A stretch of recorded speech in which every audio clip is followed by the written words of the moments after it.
Assalamualaikum warahmatullahi wabarakatuh. Selamat pagi Sobat Grisa. Perkenalkan, saya Febrisia Ningsih yang pada hari ini berkesempatan untuk menjadi host dalam acara podcast Sejarah Pramuka SMK PGRI 1 Ngawi. Jadi, Sobat Grisa, SMK PGRI 1 Ngawi ini akan mengadakan kegiatan PTA atau penerimaan tamu ambalan pada tanggal 23 sampai 24 September. Nah, di Grisa ini sendiri terdapat 2 ambalan, yaitu Ambalan Jenderal Sudirman bagi siswa laki-laki dan Ambalan Laksamana Malahayati bagi siswi perempuan.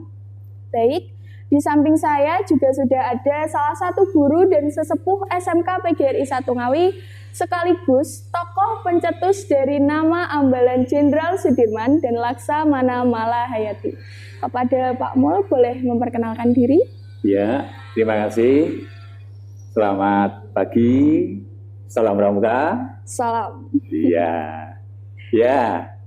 Tadi sudah disebut oleh Febri ya. Iya, Pak. Ya, jadi nama cukup singkat nih ya. Mulyoto. Iya, Pak. Dalam bahasa Jawa, nyoto-nyoto mulyo. Ya, nyata-nyata mulia gitu ya, nyata-nyata mulia. Dan tadi juga disampaikan, disebut guru juga sesepuh gitu ya. Iya, Pak Mul. Betul, jadi saya menjadi guru itu sejak tahun 1985. Maka kalau tadi diberi tambahan sesepuh, ya tepatlah sesepuh ya, itu disesep dipuh. Ya. Dipuh itu diperas, ya diperas. Yeah. Tapi dalam pengertian pengalamannya atau ilmunya, pengetahuannya, ya gitu. Disesep itu dihisap, dipuh, diperas juga sama lah. Nah, begitu. Dan kalau tadi disebut sebagai guru, ini suatu hal yang mungkin agak aneh lah. Di Pak Mul ini dari tahun 1985 itu pernah mengajar gambar teknik bangunan pernah. Ya. Di waktu awal itu memang guru di Kabupaten Ngawi ini masih kurang. Kemudian pernah mengajar bahasa Inggris juga pernah itu sampai tahun 2013. Nah, kemudian muncul SK Gubernur Jawa Timur waktu itu tahun 2013 bahwa dari SD sampai SMA SMK harus diajar bahasa daerah. Nah, sejak 2013 itu sampai sekarang Pak Mul mengajar bahasa Jawa sebagai muatan lokal di Grisa ini, di SMK Grisa Ngawi. Begitu saya kira sedikit perkenalan. Baik. Pak Mul, ya. Langsung saja ya Pak Mul. Ya. Jadi Grisa ini kan sudah pasti ya Pak Mul, akan mengadakan PTA pada tanggal 23 sampai 24 September. Ya. Pastinya Pramuka di Grisa ini sudah berdiri sejak lama ya Pak Mul, tidak hanya dari 2 atau 3 tahun lalu. Ya. Kalau saya boleh tahu Pak Mul, bagaimana sejarah berdirinya Pramuka di Grisa ini Pak? Ya. Saya awali dari sekolahmu ini dulu ya, bahwa sekolahmu ini dulu namanya STM Persiapan, itu berdiri pada 1 September 1964, ya 64. Di tahun ini ulang tahun yang ke-58. Tapi tidak serta-merta terus ada Pramuka, walaupun Pramuka sendiri di negeri tercinta Indonesia ini kan lahir tahun 1961. Ya, namun bukannya tahun 1964 sekolah ini berdiri terus ada Pramuka, belum. Ya, belum. Jadi Pak Mul ini ingat ya sampai tahun 1970-an begitu, yang namanya anak sekolah berseragam pramuka misalnya setiap hari Jumat atau Sabtu itu belum waktu itu. Belum. Walaupun berdirinya Pramuka 1961. Jadi sampai tahun 1970 itu anak sekolah ini khususnya memakai yang disebut seragam pramuka itu bila ada acara-acara tertentu pramuka. Ini untuk di Kabupaten Ngawi loh ya. Oh iya. Ya, di Kabupaten Ngawi. Nah, jadi untuk sekolahmu ini sendiri yang kemudian namanya menjadi STM PGRI Ngawi, belum ada 1 dan 2 ya. Terus sejak tahun 1994 itu kurikulum 94 begitu, muncullah nama SMK di nama Sekolah Menengah Kejuruan itu kurikulum 1994 sampai sekarang ini. Nah, akhirnya dikenal dengan SMK PGRI 1 Ngawi, punya julukan Grisa itu. Nah, waktu itu yang masih bernama STM, kita belum punya ambalan Jenderal Sudirman tuh belum punya. Kita belum punya ambalan Laksamana Hayati belum. Ya, waktu itu baru gudeg STM Ngawi, PGRI Ngawi, kalau tidak salah 0155 itu tidak salah. Ya, gudeg 0155 STM PGRI Ngawi. Lah, muncul nama ambalan Jenderal Sudirman dulu ini. Ya, kenapa kok Jenderal Sudirman dulu? Febri ketahui bahwa dulu sekolahmu ini muridnya laki-laki semua. Ya, muridnya laki-laki semua. Jadi di jurusan pertama itu bangunan air namanya. Bangunan air. Kemudian bangunan gedung. Itu masih laki-laki semua. Kemudian ada listrik, masih laki-laki juga.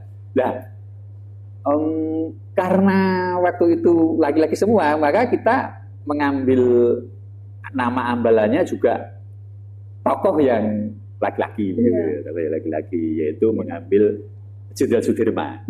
Nah, itu waktu 14 Agustus 1992.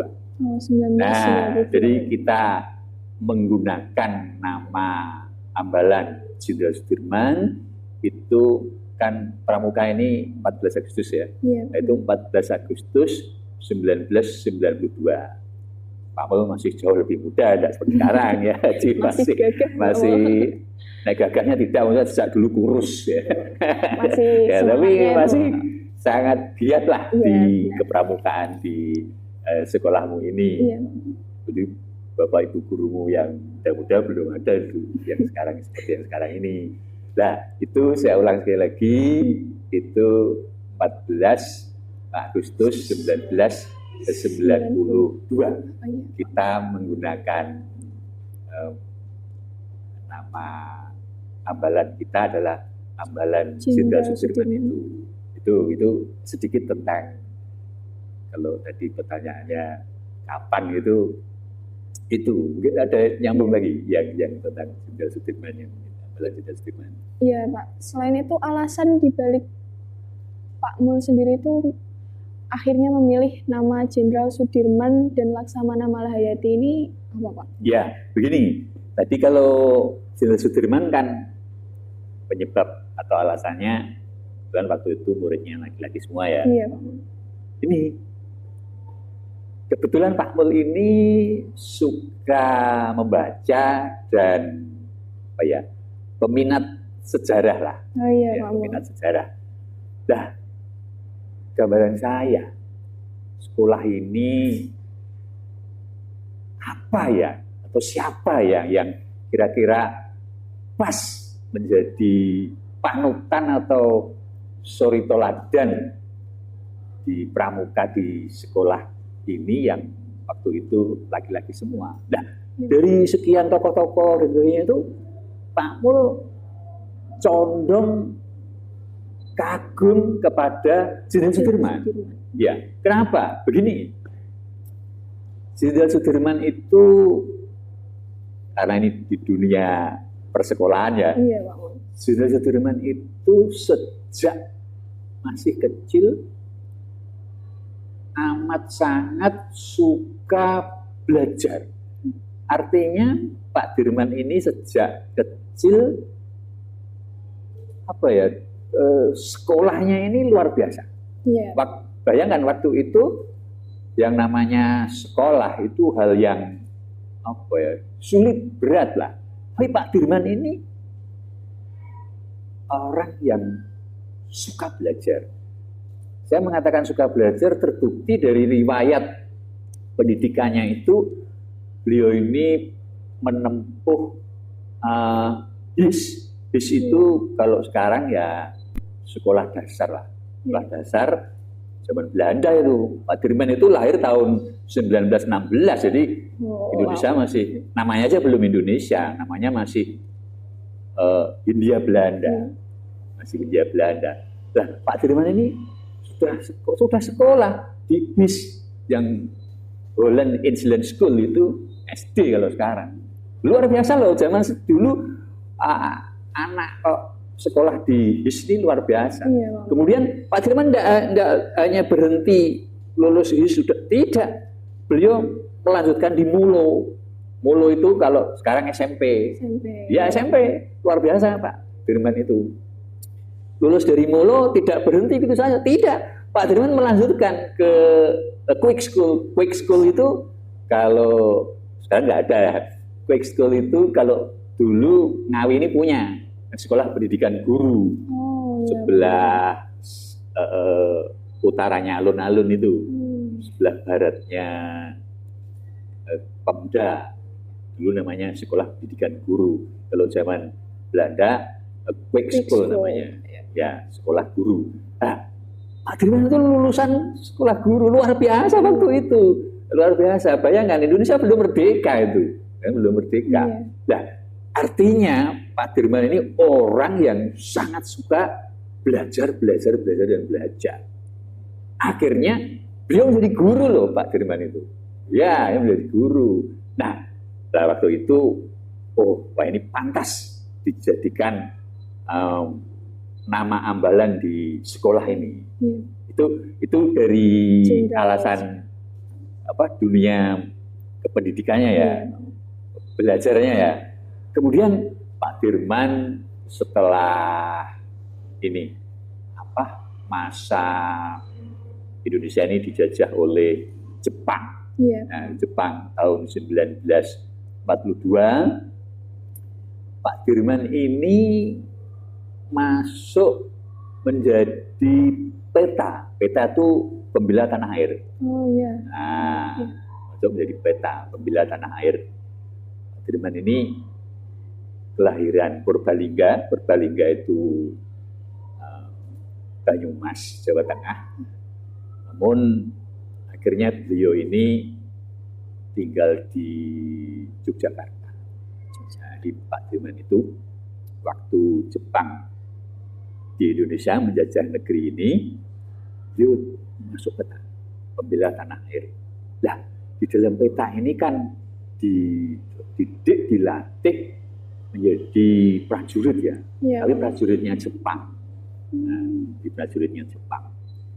Luar biasa. Jadi di dalam dunia pendidikannya Pak Dirman sudah luar biasa seperti itu. Masuk di PETA, ada pendidikan militernya tambah luar biasa ya, luar biasa. Nah akhirnya negeri kita kan merdeka ya, 17 Agustus 1945. Nah, diketahui bahwa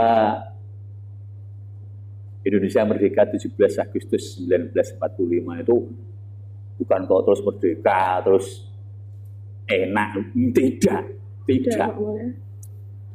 Kamu ketahui bahwa 17 Agustus 1945 itu Bung Karno, Bung Hatta memproklamirkan negeri ini. 17 September 1945, artinya sebulan Bung Karno memproklamasikan tentara sekutu yang di dalamnya ternyata juga ada Belanda, ada Inggris, ada Amerika. Ini sudah mendarat antara lain di Surabaya, di Semarang. Sudah mendarat. Bayangkan baru 1 bulan ya. Diproklamirkan 1 bulan. 17 September sekutu mendarat dengan alasan katanya mau melucuti tentara Jepang. Tapi kenyataannya tidak. Mereka menjajah negeri ini lagi. Nah, akhirnya ada peristiwa 10 November 1945 Surabaya. Ini rentetan dari itu. Kalau di Solo Tigo ada istilah Palagan Ambarawa. Kemudian kalau di Jogja ada serangan umum 1 Maret.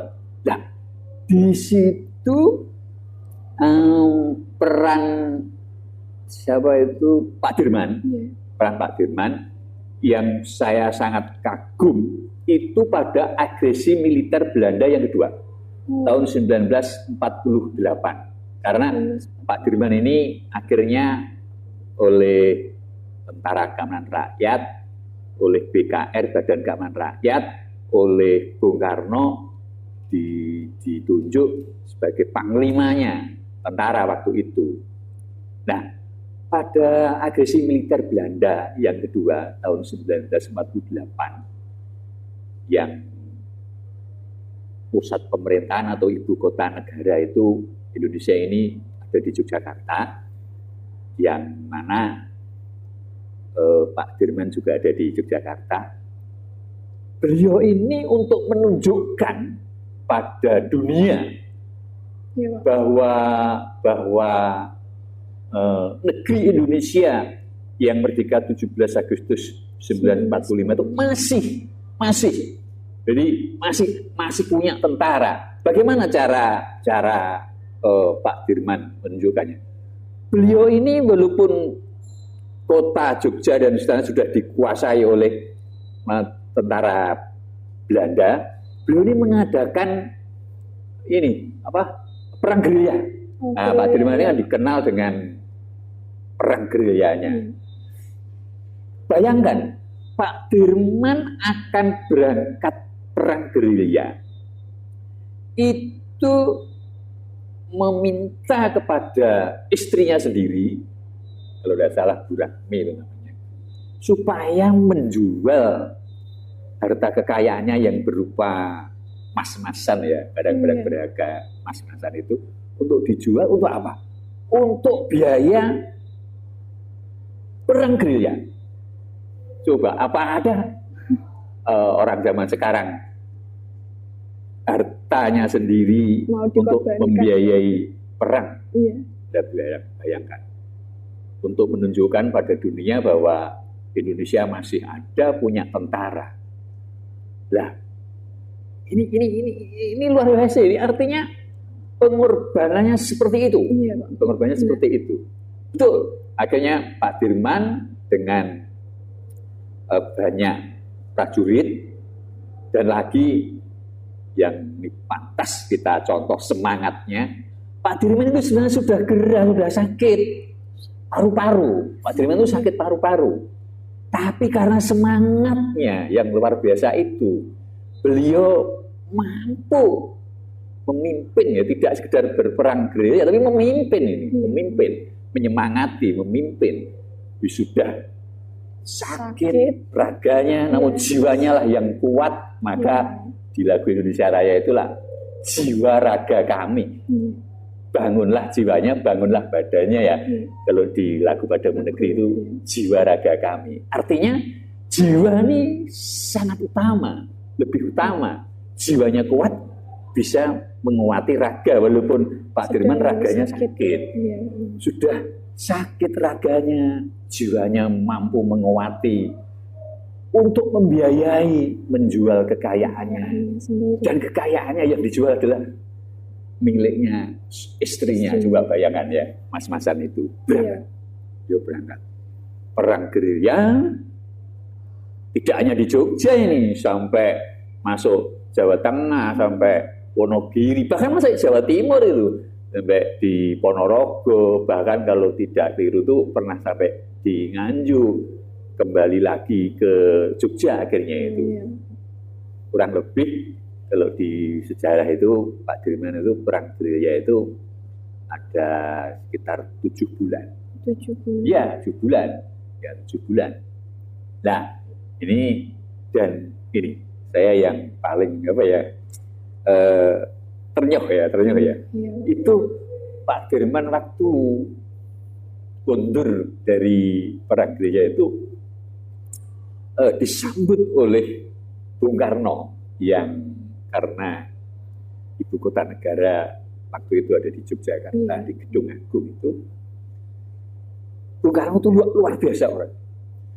Tahu bahwa Pak Dirman itu sudah gerah luar biasa. Beliau tahu kalau jalannya Pak Dirman itu sudah sempoyongan gitu ya.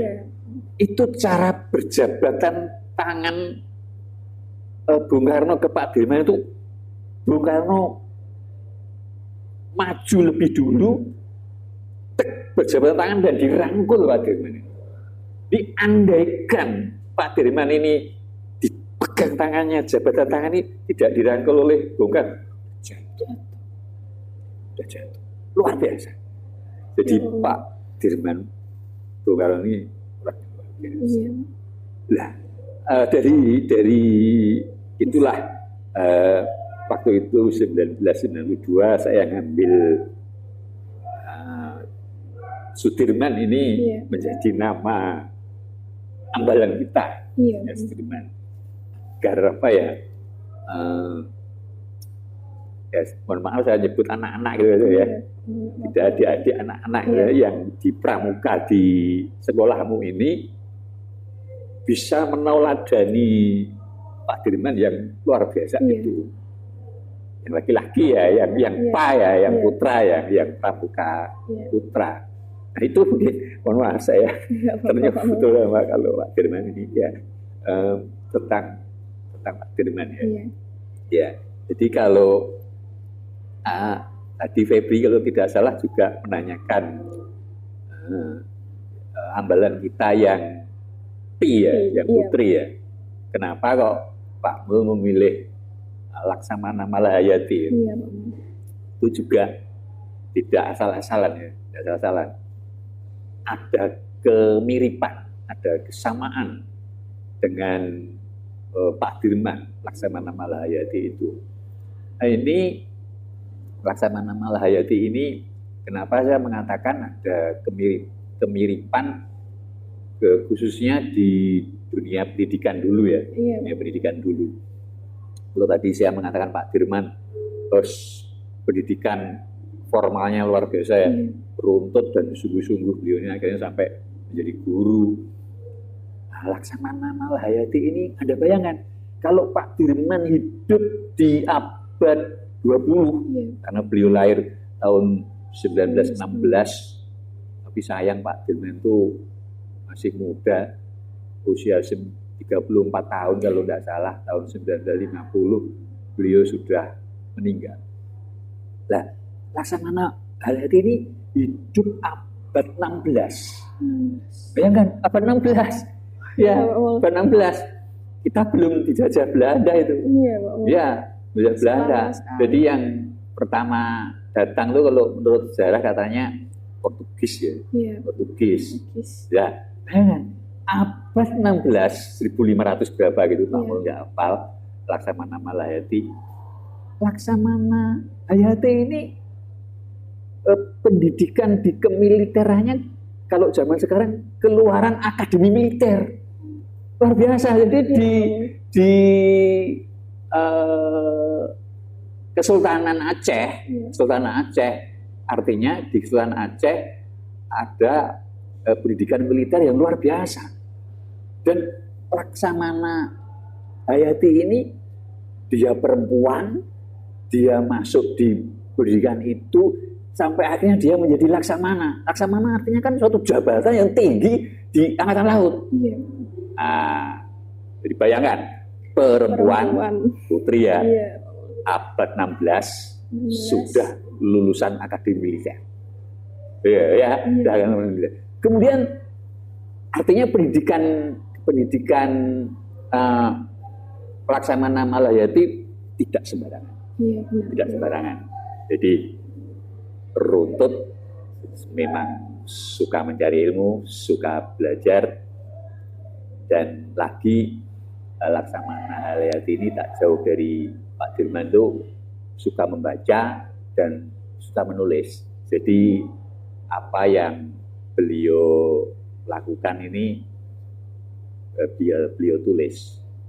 Nah, maka saya ambil untuk dunia pendidikan ya. Terus saya teruskan. Laksamana Hayati ini begini ceritanya. Setelah dia itu betul-betul jadi laksamana memimpin perang, itu Belanda ini mulai masuk ke Aceh. Mulai masuk ke Aceh. Kamu tahu bahwa Aceh ini kan strategis sekali ya. Iya. Perempatan pelayaran ya. Pelayaran ujungnya Sumatera ya, ada Aceh, ada Malaysia, ada Singapura kalau sekarang ya. Itu strategis. Maka karena itu bandar yang strategis, banyak sekali pedagang yang luar biasa. Maka kalau bangsa-bangsa itu ingin menguasai itu, maka sampai di situ datanglah Belanda di bawah pimpinan namanya Cornelis de Houtman. Ya, Cornelis de Houtman yang membawa perahu besar, kapal layar besar. Lah, Laksamana Malahayati ini dia punya tugas mengamankan, melindungi Aceh, ya, pelayaran yang ada di Aceh dan Aceh itu sendiri dari gangguan-gangguan berbagai macam hal ini. Nah, karena ia tahu bahwa Belanda yang dipimpin oleh Cornelis de Houtman ini akan menguasai wilayah itu, yang mana itu bandar yang besar untuk perdagangan, dilawan. Bayangkan, seorang perempuan dia berani melawan Cornelis de Houtman, seorang pimpinan laki-laki, tidak sendirian, banyak prajurit juga. Pasukan. Dan hebatnya lagi, Laksamana Malahayati ini bisa masuk, bisa turun di geladek kapalnya Cornelis de Houtman. Bisa membunuh Cornelis de Houtman. Bayangkan seorang perempuan. Seorang perempuan. Mungkin Febri tahu bahwa senjatanya orang Aceh itu lencong ya. Mungkin menjadi logo di ambalanmu ya. Yang P itu kan rencong, kalau tadi yang Pak Dirman itu kan keris ya. Rencong itu saya ambilnya dari itu. Rencong, kamu tahu rencong itu hanya seberapa loh, panjangnya sekian, gitu. Nah, hanya sekian. Keris paling ya hanya sekian. Bayangkan Cornelis de Houtman dan prajurit-prajurit ini bawanya pedang yang sekian. Bayangkan, kok dia berani dan bisa membunuh gitu loh. Itu kalau tidak punya keterampilan yang luar biasa, semangat yang luar biasa, dan ketuhanan yang luar biasa, saya kira nggak mampu. Iya, nah, dari itu maka Pak Mul mengambil nama Laksamana Malahayati ini untuk dijadikan nama ambalan yang Pi di sekolahmu ini. Nah, jadi kalau kita mengambil mengapa kok mengambil itu mungkin ada dua hal mungkin ya. Yang karena ini dunia sekolah, tentang kependidikannya dengan sekolahnya gitu. Kedua orang ini sekolahnya luar biasa semua.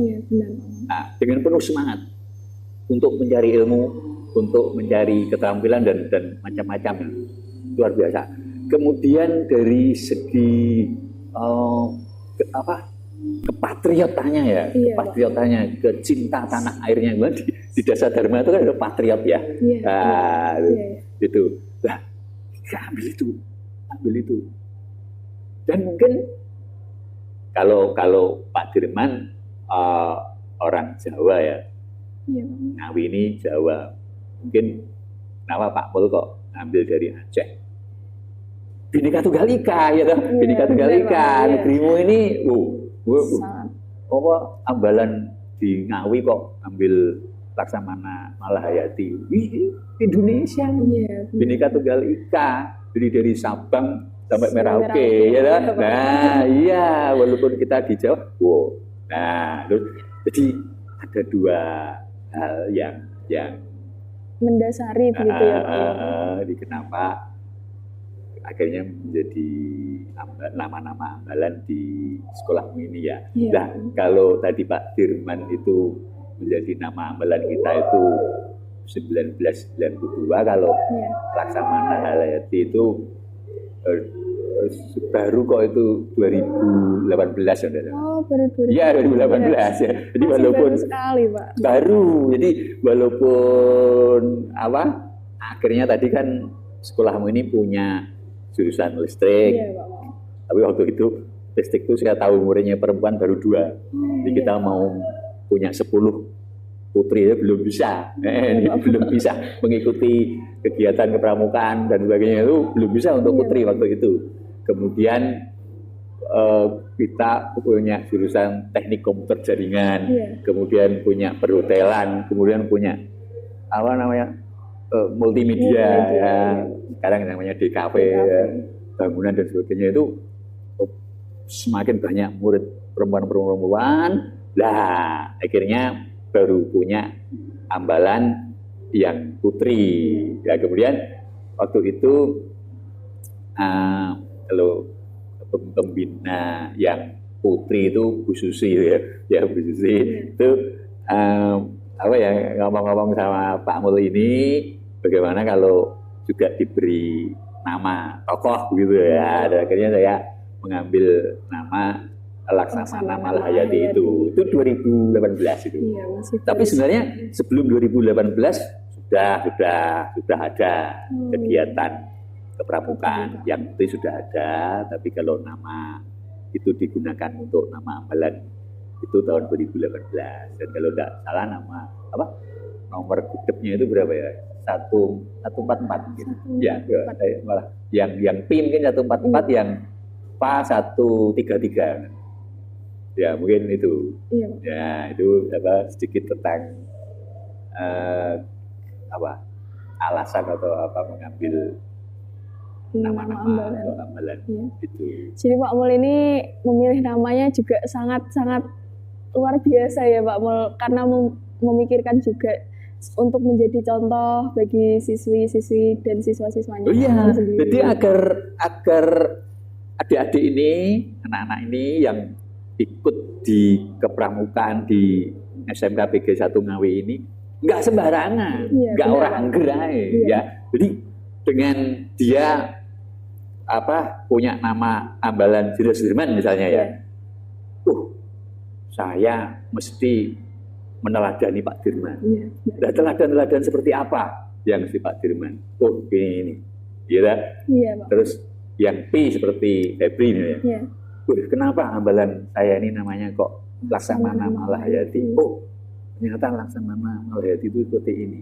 Mudah-mudahan bisa mengilhami saya, bisa membuat apa semangat kehidupan saya seperti Laksamana Malahayati, gitu ya. Nah, tapi kalau adik-adik ini, anak-anak ini enggak apa ada istilah tak kenal maka tak sayang ya. Kalau enggak kenal sama Jenderal Sudirman, enggak kenal sama Laksamana Malahayati, dia enggak senang, enggak mencintai. Kalau dia sudah kenal, dia mencintai, wah, orang itu kalau sudah cinta apa ya, apa yang tokohnya tadi lakukan itu dia mau meniru, gitu ya. Ya mungkin dari Pak Mul sendiri ada pesan atau harapan untuk ambalan Jenderal Sudirman dan Laksamana Malahayati ini Pak? Ya kalau apa pesannya ya sudah termaktub yang saya ceritakan dari awal sampai ini tadi ya. Jadi mudah-mudahan adik-adik ini, anak-anak ini di hari-hari yang seterusnya, tidak sekarang saja, dalam kehidupan, tidak hanya kehidupan di dunia persekolahan saja, tapi di kehidupan di masyarakat atau dimanapun, mereka akhirnya bisa dalam kehidupannya itu ada roh atau jiwa kehidupan dari tokoh-tokohnya tadi. Ya, tokoh-tokohnya tadi.